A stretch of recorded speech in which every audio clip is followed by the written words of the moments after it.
The Canik TP9 Elite SC, or is it the Janik, or is it the Janish, or whatever you want to call it. This gun's imported by Century Arms, and it is a very interesting budget gun. Riders Range is going to take a look at it here in just a minute. Stand by.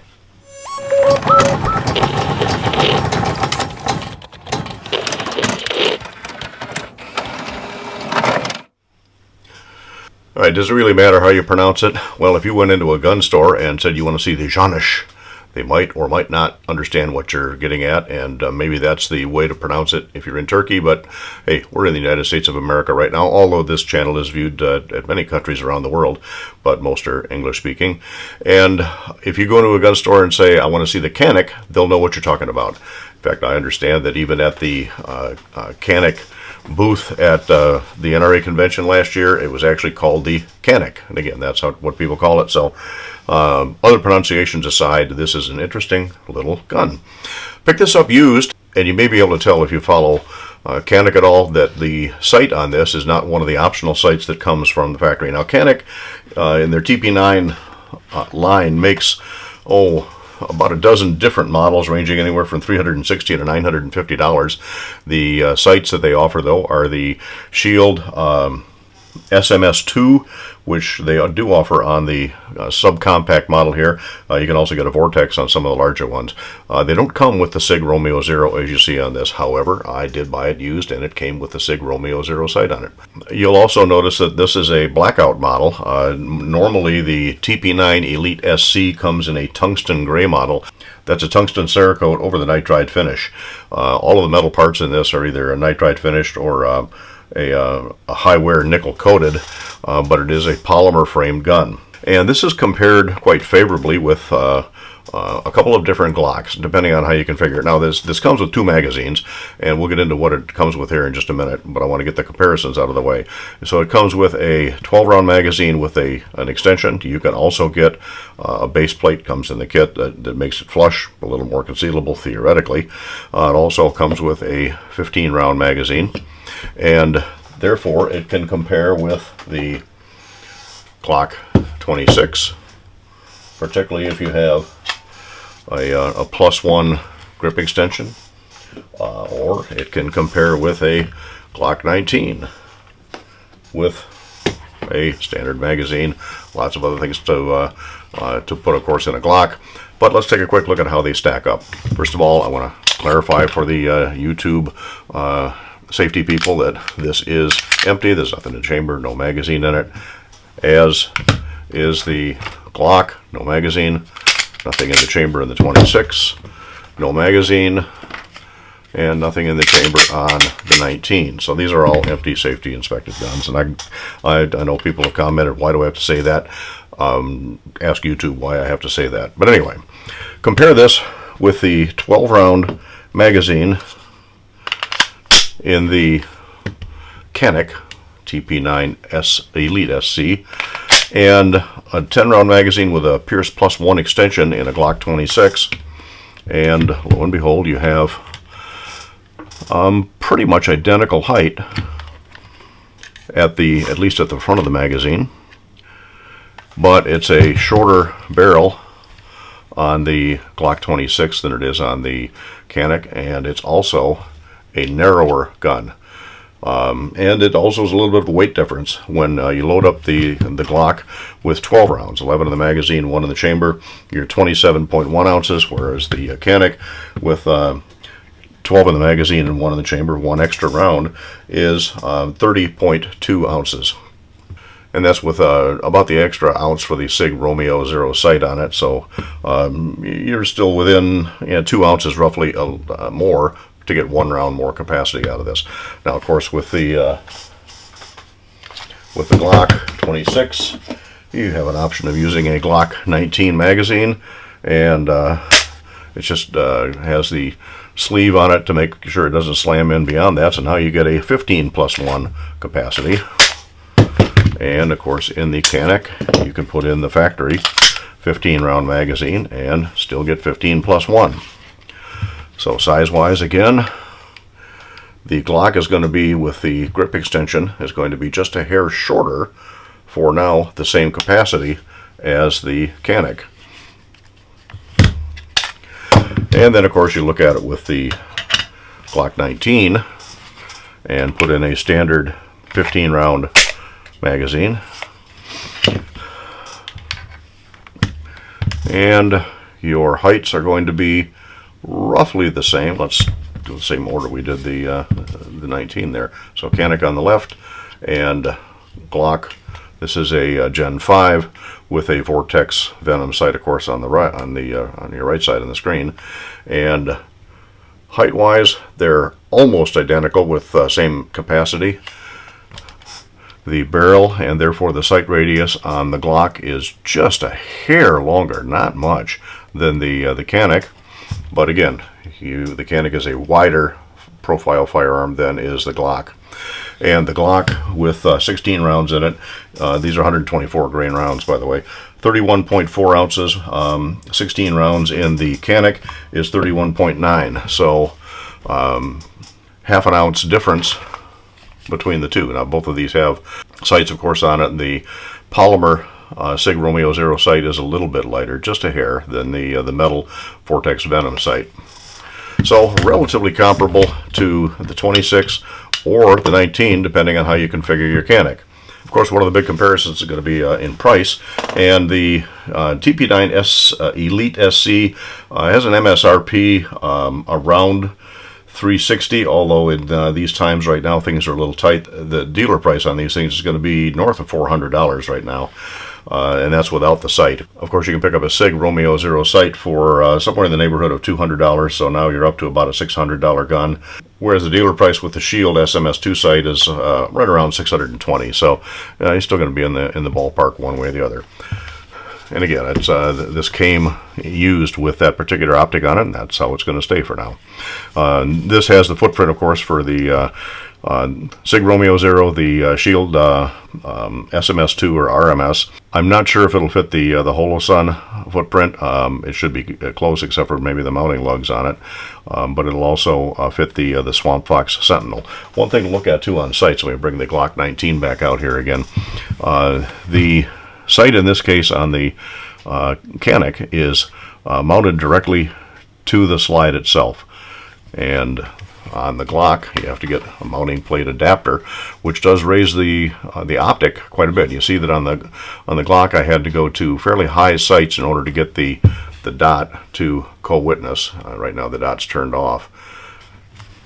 Whereas on the Canik, it's got the stock height sights, which by the way are black serrated rear and a white phosphorus dot in the front. Now it's not true tritium, so it's not going to stay illuminated all the time if you expose it to light, and then it will stay illuminated for at least a short period. And you can see in this case the dot is almost a perfect co-witness. It actually sits just on top of the front sight, so it's not a complete co-witness. I have shot this with the dot off, which is a real pain, by the way, to turn off on the Sig ROMEOZero sight. But most of the time I just leave it on and I'll shoot for the dots. But if the dot goes out, you've got the co-witness sights on it, which do work fairly well. All right, let's take a quick look and see what this comes with. Besides coming in a nice case,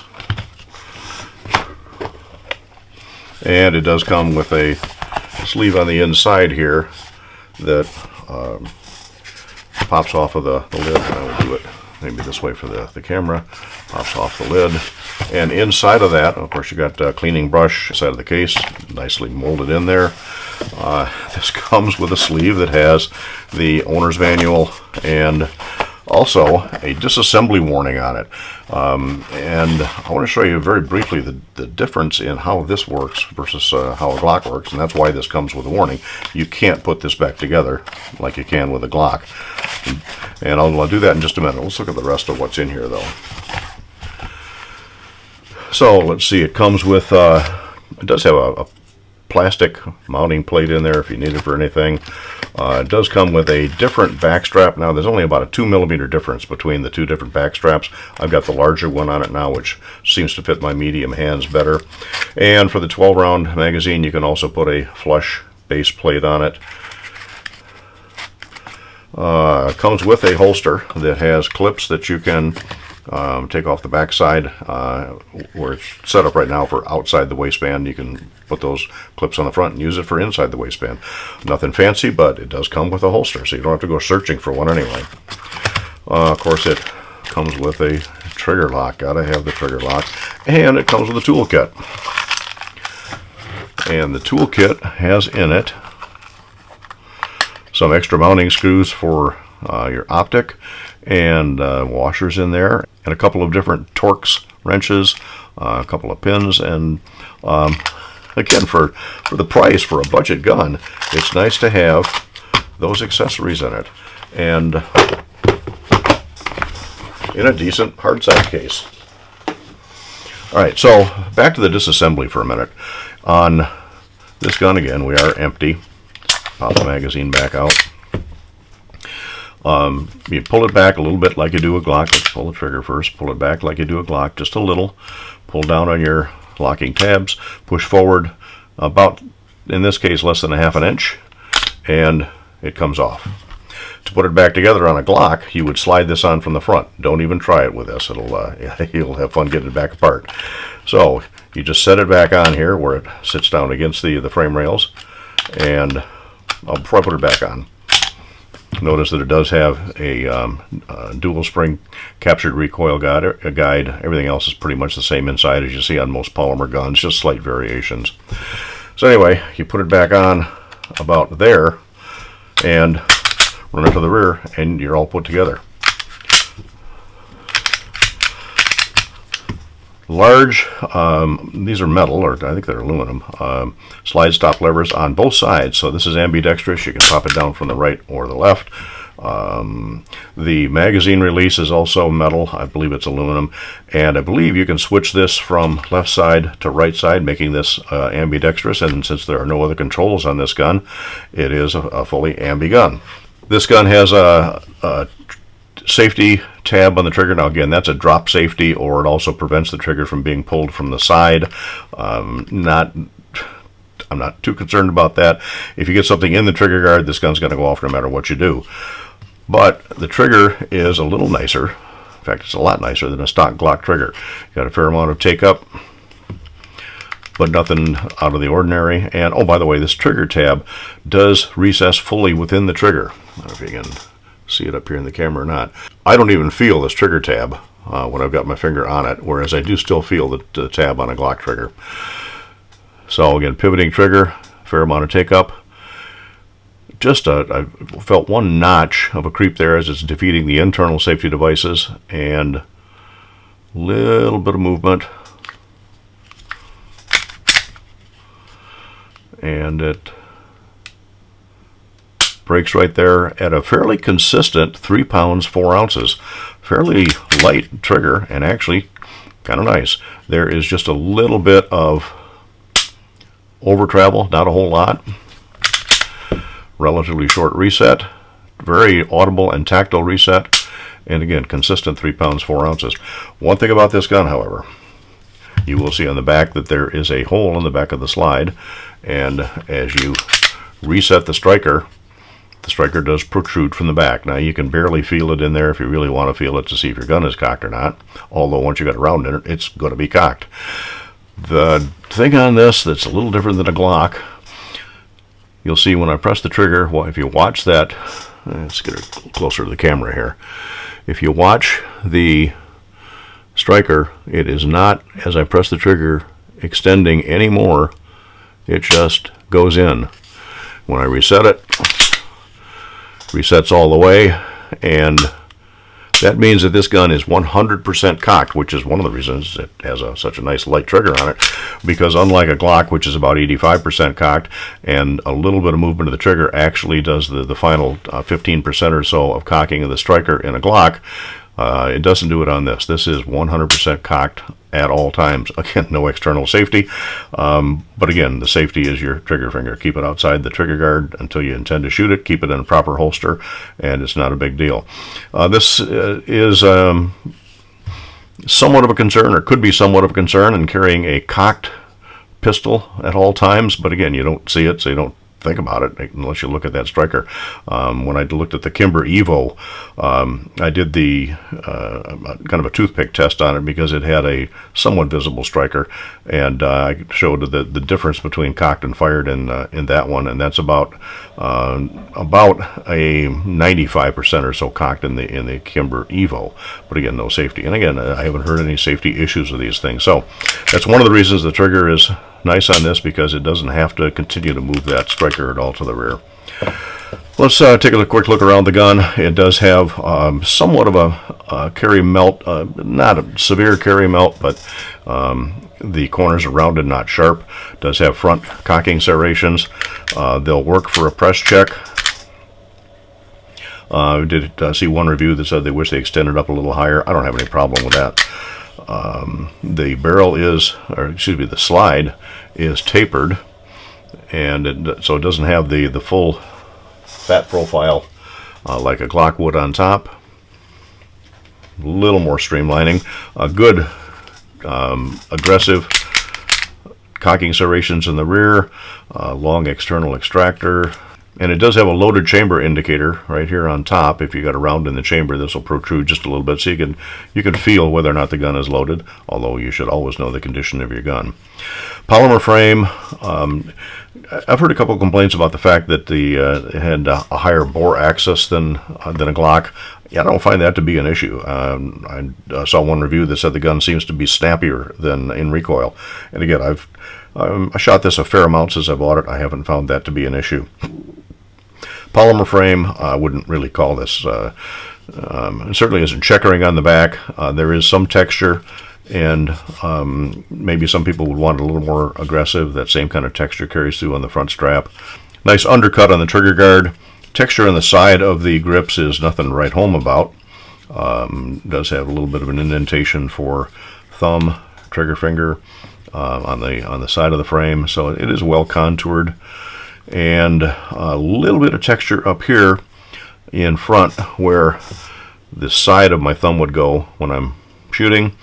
On the other side, it doesn't really have texture. However, it does say made in Turkey, hence the name Janish, as some people would pronounce it.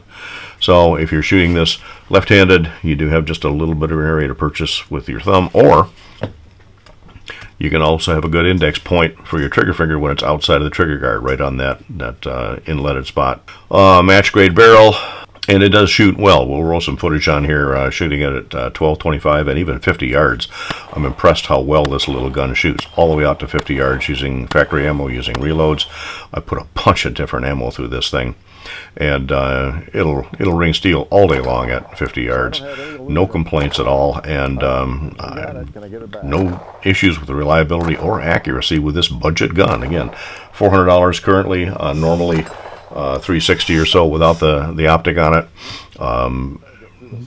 Throw the optic on it, you add a couple $100 to it, and it's still a budget gun that is reliable, and it works. Oh, I didn't forget to mention a 2-slot rail on the front. Not that you're going to be hanging anything off a concealed